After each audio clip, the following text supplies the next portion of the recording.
जय श्री कृष्ण। राधे राधे। आप सभी श्रोताओं को आषाढ़ मास के शुक्ल पक्ष की देवशयनी एकादशी की हार्दिक शुभकामनाएं। आज की इस वीडियो में आप सुनेंगे देवशयनी एकादशी की व्रत कथा। इस एकादशी को पद्मनाभ एकादशी के नाम से भी जाना जाता है। सूर्य देव के मिथुन राशि में आने पर यह एकादशी आती है और इसी दिन से चातुर्मास का आरंभ हो जाता है। इस दिन भगवान श्री हरि विष्णु क्षीर सागर में शयन करते हैं और फिर लगभग 4 महीने बाद तुला राशि में सूर्य के जाने पर उन्हें उठाया जाता है। उस तिथि को देव उठान एकादशी के नाम से जाना जाता है। तो आइए बड़ी ही श्रद्धा और प्रसन्न चित मन से देवशयनी एकादशी व्रत की कथा का श्रवण करते हैं। महाभारत काल की बात है। एक बार धर्मराज युधिष्ठिर ने भगवान श्री कृष्ण से कहा कि हे त्रिलोकीनाथ, आषाढ़ मास के शुक्ल पक्ष की एकादशी का क्या व्रत है? इस दिन किस देवता की पूजा होती है और इस व्रत का क्या विधान है? कृपया कर हे मधुसूदन यह सब विस्तार पूर्वक बताइए। तब भगवान श्री कृष्ण कहने लगे कि हे धर्मराज, एक बार देव ऋषि नारद ने भी श्री ब्रह्मा जी से यही प्रश्न पूछा था। तब श्री ब्रह्मा जी ने कहा था कि हे नारद, तुमने कलयुग में प्राणी मात्र के उद्धार के लिए सबसे श्रेष्ठ और उत्तम प्रश्न पूछा है, क्योंकि एकादशी का व्रत सभी व्रतों में उत्तम होता है। इस व्रत के प्रभाव से सभी पाप नष्ट हो जाते हैं और इस एकादशी का नाम देवशयनी एकादशी है।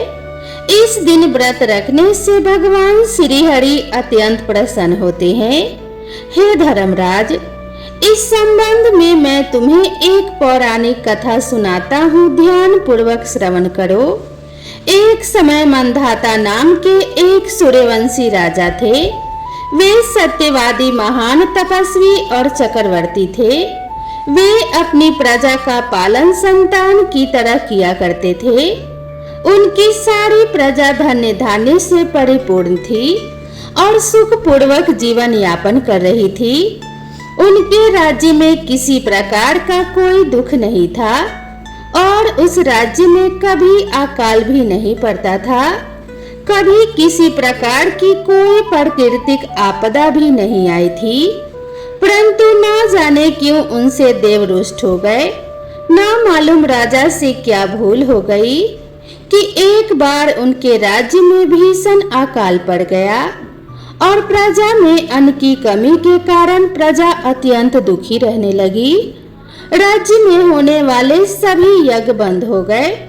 काल पीड़ित प्रजा एक दिन दुखी होकर अपने राजा के पास जाकर प्रार्थना करने लगी कि हे राजन, समस्त संसार की सृष्टि का मुख्य आधार वर्षा है और इसी वर्षा के अभाव में राज्य में भीषण अकाल पड़ गया है और अकाल से प्रजा भूख से मर रही है। हे नरेश, आप कोई ऐसा उपाय कीजिए जिससे हम लोगों का कष्ट दूर हो सके। अगर जल्दी ही इस अकाल से मुक्ति ना मिली तो विवश होकर प्रजा को किसी दूसरे राज्य में शरण लेनी पड़ेगी। प्रजाजनों की बात और दुख सुनकर राजा कहने लगे कि आप लोग सत्य कह रहे हैं कि वर्षा न होने से आप सभी बहुत दुखी हैं। राजा के पापों के कारण ही प्रजा को कष्ट भोगना पड़ता है। मैं बहुत सोच विचार कर कह रहा हूँ, परंतु फिर भी मुझे अपना कोई दोष दिखाई नहीं दे रहा। आप लोगों के कष्ट को दूर करने के लिए मैं बहुत उपाय कर रहा हूँ, परंतु आप चिंतित मत होइए। मैं इसका कोई ना कोई उपाय अवश्य ही ढूंढ निकालूंगा। राजा के वचनों को सुनकर प्रजाजन वहां से चले गए। राजा मंधाता भगवान की पूजा कर कुछ मुख्य व्यक्तियों को साथ लेकर वन को चले गए। वहां वह ऋषि मुनियों के आश्रमों में घूमते घूमते अंत में ब्रह्मा जी के मानस पुत्र अंगिरा ऋषि के आश्रम में पहुंच गए। रथ से उतरकर राजा आश्रम में गए। वहां ऋषि अभी नित्य कर्म से निवृत्त हुए ही थे कि राजा ने उनके समक्ष पहुंचकर उन्हें प्रणाम किया। ऋषि ने राजा को आशीर्वाद दिया, फिर पूछा कि हे राजा, आप इस स्थान पर किस प्रयोजन से पधारे हैं, सो कहिए। तब राजा कहने लगे कि हे महर्षि, मेरे राज्य में 3 वर्ष से वर्षा नहीं हो रही है, जिससे भीषण अकाल पड़ गया है। मेरी प्रजा भयंकर कष्ट भोग रही है। राजा के पापों के प्रभाव से ही प्रजा को कष्ट मिलता है, ऐसा शास्त्रों में लिखा है। मैं तो धर्म के अनुसार राज्य करता हूँ, फिर यह अकाल कैसे पड़ गया, इसका मुझे अभी तक पता नहीं लग सका है। अब मैं आपके पास इसी संदेह की निवृत्ति के लिए आया हूँ। मुनिवर, आप कृपया करके मेरी इस समस्या का निवारण करें। प्रजा के कष्ट को दूर करने के लिए कोई उपाय बताइए। राजा से सारा वृतांत सुनने के बाद ऋषि कहने लगे कि हे राजन, इस सतयुग में धर्म के चारों चरण सम्मिलित हैं और यह युग सभी युगों में उत्तम है। इस युग में केवल ब्राह्मण को ही तप करने तथा वेद पढ़ने का अधिकार है, किंतु आपके राज्य में एक शूद्र तपस्या कर रहा है। इसी दोष के कारण आपके राज्य में वर्षा नहीं हो रही है। यदि आप प्रजा का कल्याण चाहते हैं तो शीघ्र ही उस शूद्र का वध कर दीजिए। जब तक आप यह कार्य नहीं कर लेते, तब तक आपका राज्य अकाल की पीड़ा से कभी मुक्त नहीं हो सकता। ऋषि के वचनों को सुनकर राजा कहने लगे कि हे मुनि श्रेष्ठ, मैं उस निरपराध तप करने वाले शूद्र को नहीं मार सकता, क्योंकि किसी निर्दोष मनुष्य की हत्या करना मेरे नियमों के सर्वथा विरुद्ध है और मेरी आत्मा इसे किसी भी स्थिति में स्वीकार नहीं करेगी। अतः हे मुनिवर, इस दोष से मुक्ति का कोई दूसरा उपाय हो तो बताइए। राजा को विचलित जानकर ऋषि कहने लगे कि हे राजन, यदि आप ऐसा ही चाहते हो तो आषाढ़ मास के शुक्ल पक्ष की देवशयनी नाम की एकादशी का विधि विधान पूर्वक व्रत रखो। इस व्रत के प्रभाव से तुम्हारे राज्य में वर्षा होगी और प्रजा भी पूर्व की भांति सुखी हो जाएगी, क्योंकि इस एकादशी का व्रत समस्त सिद्धियों को देने वाला है और कष्टों से मुक्ति दिलाने वाला है। ऋषि के इन वचनों को सुनकर राजा अपने नगर को वापस आ गए और विधि विधान पूर्वक देवशयनी एकादशी का व्रत किया। इस व्रत के प्रभाव से फिर राजा के राज्य में खूब वर्षा हुई और प्रजा को अकाल से मुक्ति मिल गई। देवशयनी एकादशी को पद्मा एकादशी भी कहते हैं। इस व्रत को रखने से भगवान श्री हरि विष्णु अत्यंत प्रसन्न होते हैं। इस कथा का सार यह है कि अपने कष्टों से मुक्ति पाने के लिए कभी भी किसी हाल में दूसरे का बुरा नहीं करना चाहिए। अपनी शक्ति से और भगवान पर पूर्ण श्रद्धा और आस्था रखकर संतों के कहे अनुसार सत्कर्म करने से बड़े बड़े कष्टों से सहज ही मुक्ति मिल जाती है। भगवान श्री हरि देवशयनी एकादशी के दिन पाताल लोक में योग निद्रा में क्यों जाते हैं, इस बारे में भी पुराणों में एक बहुत ही सुंदर कथा प्रचलित है। जिस कथा के अनुसार इसी एकादशी के दिन भगवान श्री हरि ने शंखासुर नाम के व्यक्ति का वध किया था, जिसके बाद भगवान श्री हरि इसी दिन से आरंभ करके 4 मास तक क्षीर सागर में शयन करते हैं और कार्तिक शुक्ल एकादशी को जागते हैं। एक अन्य कथा के अनुसार भगवान श्री हरि वामन रूप में दैत्य बाली से यज्ञ में 3 पग दान के रूप में मांगते हैं, तो वह पहले पग में समस्त दिशाओं सहित संपूर्ण पृथ्वी और आकाश को नाप लेते हैं। दूसरे पग में उन्होंने स्वर्ग को नाप लिया और तीसरा पग रखने के लिए जब कुछ भी शेष नहीं बचा तो बाली ने अपना सर रखते हुए निवेदन किया कि हे प्रभु, आप अपना तीसरा पग मेरे शीश पर रखें। बाली के इस दान और समर्पण से प्रसन्न होकर भगवान श्री हरि ने बाली को पाताल का अधिपति बना दिया और वर मांगने के लिए कहा। बाली ने कहा, प्रभु आप सदा मेरे महल में ही रहे, मुझे यही चाहिए। अब भगवान विष्णु बाली को दिए हुए वचन के बंधन में बंध चुके थे। ऐसे में जब भगवान विष्णु पाताल लोक में निवास करने लगे तो माता लक्ष्मी जी को भगवान श्री हरि की जो पत्नी है वे बहुत दुखी हुई। इधर सृष्टि के संचालन के कार्य में भी बाधा आने लगी। तब भगवान विष्णु के अनुपस्थित रहने के कारण माता लक्ष्मी बहुत दुखी हुई और उन्होंने बाली को अपना भाई बनाया। बाली से भगवान को वचन मुक्त करने का अनुरोध किया। तब इसी दिन से भगवान विष्णु वर का पालन करते हुए, वचन का पालन करते हुए 4 महीने तक अर्थात देवशयनी एकादशी से लेकर देव उठनी एकादशी तक पाताल लोक में निवास करते हैं।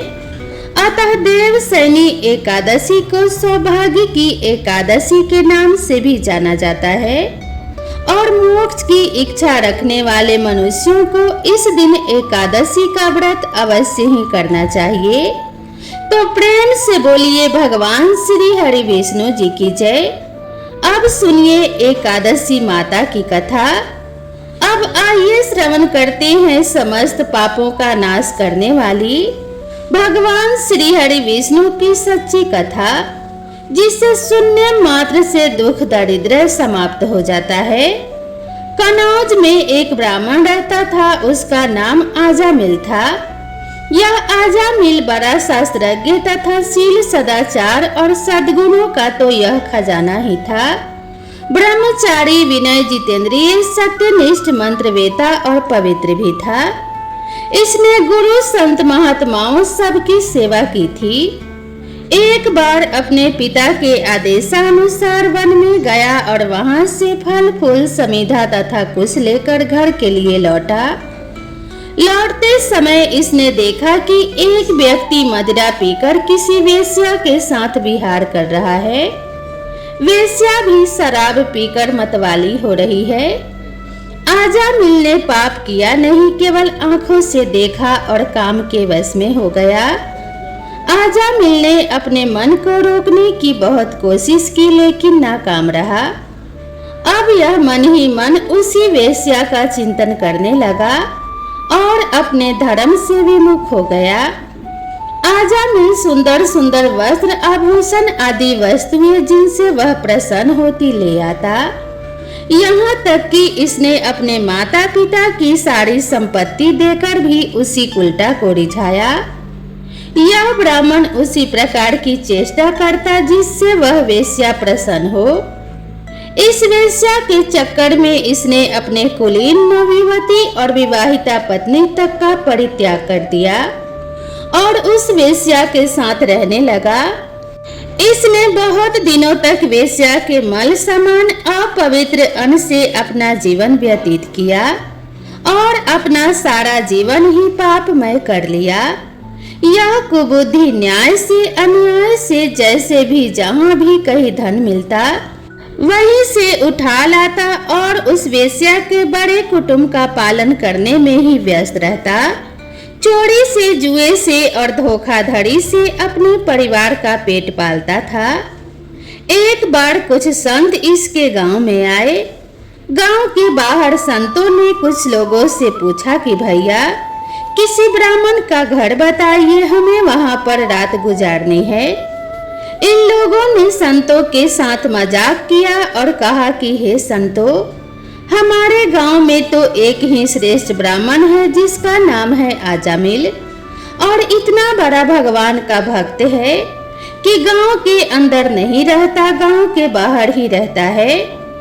अब संत जन आजामिल के घर पहुंचे और दरवाजा खटखटाया।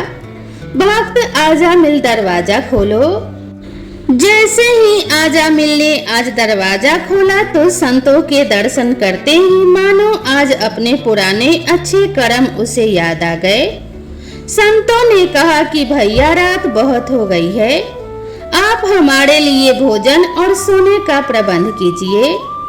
आजामिल ने सुंदर भोजन तैयार करवाया और संतों को करवाया। जब आजामिल ने संतों से सोने के लिए कहा तो संत कहते हैं, भैया हम प्रतिदिन सोने से पहले कीर्तन करते हैं, यदि आपको समस्या ना हो तो हम कीर्तन कर लें। आजामिल ने कहा, आप ही का घर है महाराज, जो दिल में आए सो करो। संतों ने सुंदर कीर्तन प्रारंभ किया और उस कीर्तन में आजामिल भी बैठा। सारी रात कीर्तन चला और आजामिल की आंखों से खूब आंसू गिरे, मानो आज आंखों से आंसू नहीं पाप धुल गए हो। सारी रात भगवान का नाम लिया। जब सुबह हुई और संत जन जाने लगे तो आजामिल ने कहा, महात्माओं मुझे क्षमा कर दीजिए, मैं कोई भक्त वक्त नहीं हूँ, मैं तो एक महापापी हूँ। मैं वेश्या के साथ रहता हूँ और मुझे गांव से बाहर निकाल दिया गया है। केवल आपकी सेवा के लिए मैंने आपको भोजन करवाया, नहीं तो मुझसे बड़ा पापी कोई नहीं है। संतों ने कहा, अरे आजामिल, तूने ये बात हमें कल क्यों नहीं बताई? हम तेरे घर में रुकते ही नहीं। अब तूने हमें आश्रय दिया है तो चिंता मत कर। ये बता, तेरे घर में कितने बालक हैं? आजामिल ने बता दिया कि महाराज 9 बच्चे हैं और ये अभी गर्भवती है। संतों ने कहा कि इस बार जो तेरी संतान होगी वो तेरा पुत्र होगा और तू उसका नाम नारायण रखना। जा, तेरा कल्याण हो जाएगा। संत जन आशीर्वाद देकर चले गए। समय बीता, उसका पुत्र हुआ, नाम रखा नारायण। आजामिल अपने पुत्र नारायण में बहुत आसक्त था। आजामिल ने अपना संपूर्ण हृदय अपने बच्चे नारायण को सौंप दिया था। हर समय आजामिल कहता था, नारायण भोजन कर लो, नारायण पानी पी लो, नारायण तुम्हारा खेलने का समय है, तुम खेल लो। हर समय नारायण नारायण करता था। इसी तरह 88 वर्ष बीत गए। वह अतिशय मूढ़ हो गया था। उसे इस बात का पता ही नहीं चला कि मृत्यु मेरे सिर पर आ पहुंची है। अब वह अपने पुत्र बालक नारायण के संबंध में ही सोचने विचारने लगा। इतने में ही आजामिल ने देखा कि उसे ले जाने के लिए यमराज के दूत आए हैं और वह नारायण नारायण पुकारने लगा। भगवान के पार्षदों ने देखा कि यह मरते समय हमारे स्वामी भगवान नारायण का नाम ले रहा है और उनके नाम का कीर्तन कर रहा है, अतः वे बड़े वेग से झटपट वहां आ पहुंचे। उस समय यमराज के दूत दासीपति आजामिल के शरीर में से उसके सूक्ष्म शरीर को खींच रहे थे। विष्णु दूतों ने बलपूर्वक रोक दिया। उनके रोकने पर यमराज के दूतों ने उनसे कहा, अरे धर्मराज की आज्ञा का निषेध करने वाले तुम लोग कौन हो? तुम किसके दूत हो और कहां से आए हो और इसे ले जाने से हमें क्यों रोक रहे हो? जब यमदूतों ने इस प्रकार कहा तब भगवान नारायण के आज्ञाकारी पार्षदों ने हंसकर कहा, यमदूतों, यदि तुम लोग सचमुच धर्मराज के आज्ञाकारी हो तो हमें धर्म का लक्षण और धर्म का तत्व सुनाओ। दंड का पात्र कौन है? यमदूतों ने कहा, वेदों ने जिन कर्मों का विधान किया है वे धर्म है और जिनका निषेध किया है वे अधर्म है। वेद स्वयं भगवान के स्वरूप हैं। वे उनके स्वाभाविक श्वास प्रश्वास एवं प्रकाश ज्ञान है, ऐसा हमने सुना है। पाप कर्म करने वाले सभी मनुष्य अपने अपने कर्मों के अनुसार दंडनीय होते हैं। भगवान श्री हरि विष्णु जी के पार्षदों ने कहा, यमदूतों, यह बड़े आश्चर्य और खेद की बात है कि धर्मज्ञों की सभा में अधर्म प्रवेश कर रहा है। क्योंकि वहां निरपराध और अदंडनीय व्यक्तियों को व्यर्थ ही दंड दिया जाता है। यमदूतों, इसने कोटि कोटि जन्मों की पाप राशि का पूरा पूरा प्रायश्चित कर लिया है, क्योंकि इसने विवश होकर ही सही भगवान के परम कल्याण में मोक्षप्रद नाम का उच्चारण तो किया है। जिस समय इसने नारायण इन 4 अक्षरों का उच्चारण किया, उसी समय केवल उतने से ही इस पापी के समस्त पापों का प्रायश्चित हो गया। चोर, शराबी, मित्रद्रोही, ब्रह्मघाती, गुरु पत्नी गामी, ऐसे लोगों का संसर्गी, स्त्री, राजा, पिता और गाय को मारने वाला, चाहे जैसा और जितना बड़ा पापी हो, सभी के लिए इतना ही सबसे बड़ा प्रायश्चित है कि भगवान के नामों का जप किया जाए, क्योंकि भगवान नाम के उच्चारण से ही मनुष्य की बुद्धि भगवान के गुण, लीला और स्वरूप में रम जाती है और स्वयं भगवान की उसके प्रति आत्मीय बुद्धि हो जाती है। तुम लोग आजामिल को मत ले जाओ, इसने सारे पापों का प्रायश्चित कर लिया है, क्योंकि इसने मरते समय भगवान के नाम का उच्चारण किया है। इस प्रकार भगवान के पार्षदों ने भागवत धर्म का पूरा पूरा निर्णय सुना दिया और आजामिल को यमदूतों के पास से छुड़ाकर मृत्यु के मुख से बचा लिया। भगवान की महिमा सुनने से आजामिल के हृदय में शीघ्र ही भक्ति का उदय हो गया। अब वह अपने पापों को याद करके बड़ा पश्चाताप करने लगा। आजामिल मन ही मन सोचने लगा, अरे मैं कैसा इंद्रियों का दास हूँ। मैंने एक दासी के गर्भ से पुत्र उत्पन्न करके अपना ब्रह्मणत्व नष्ट कर दिया। यह बड़े ही दुख की बात है। धिक्कार है मुझे बार बार धिक्कार है। मैं संतों के द्वारा निंदित हूँ, पापात्मा हूँ। मैंने अपने कुल में कलंक का टीका लगा दिया। मेरे माँ बाप बूढ़े और तपस्वी थे, मैंने उनका भी परित्याग कर दिया। मैं कितना कृतज्ञ हूँ। मैं अब अवश्य ही अत्यंत भयानवे नरक में गिरूंगा, जिसमें गिरकर धर्मघाती पापात्मा कामी पुरुष अनेक प्रकार की यम यातना भोगते हैं। कहाँ तो मैं महाकपटी पापी, निर्लज और ब्रह्म तेज को नष्ट करने वाला, तथा कहाँ भगवान का वह परम मंगलमय नारायण नाम। सचमुच मैं तो कृतार्थ हो गया। अब मैं अपने मन, इंद्रिय और प्राणों को वश में करके ऐसा प्रयत्न करूंगा कि फिर अपने को घोर अंधकार में नरक में न डालूं। मैंने यमदूतों से डर के अपने पुत्र नारायण को पुकारा और भगवान के पार्षद प्रकट हो गए। यदि मैं वास्तव में नारायण को पुकारता तो क्या आज श्री नारायण मेरे सामने प्रकट नहीं हो जाते। अब आजामिल के चित्त में संसार के प्रति तीव्र वैराग हो गया। वे सबसे संबंध और मोह को छोड़कर हरिद्वार में चले गए। उस देव स्थान में जाकर वे भगवान के मंदिर में आसन पर बैठ गए और उन्होंने योग मार्ग का आश्रय लेकर अपनी सारी इंद्रियों को अन्य विषयों से हटाकर मन भगवान श्री हरि विष्णु में लीन कर लिया और मन को बुद्धि में मिला दिया।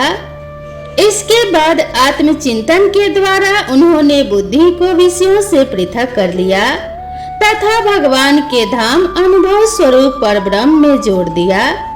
इस प्रकार जब आजामिल की बुद्धि त्रिगुणमयी आकृति से ऊपर उठकर भगवान के स्वरूप में स्थित हो गई, तब उन्होंने देखा कि उनके सामने वे ही चारों पार्षद जिन्हें उन्होंने पहले देखा था वे खड़े हैं। आजामिल ने सिर झुकाकर उन्हें नमस्कार किया। उनका दर्शन पाने के बाद उन्होंने उस तीर्थ स्थान में गंगा के तट पर अपना शरीर त्याग दिया और तत्काल भगवान के पार्षदों का स्वरूप प्राप्त कर लिया। आजामिल भगवान के पार्षदों के साथ स्वर्णमय विमान पर आरूढ़ होकर आकाश मार्ग से भगवान लक्ष्मीपति के निवास बैकुंठ धाम को चले गए। तो प्रेम से बोलिए जय श्री कृष्णा, राधे राधे।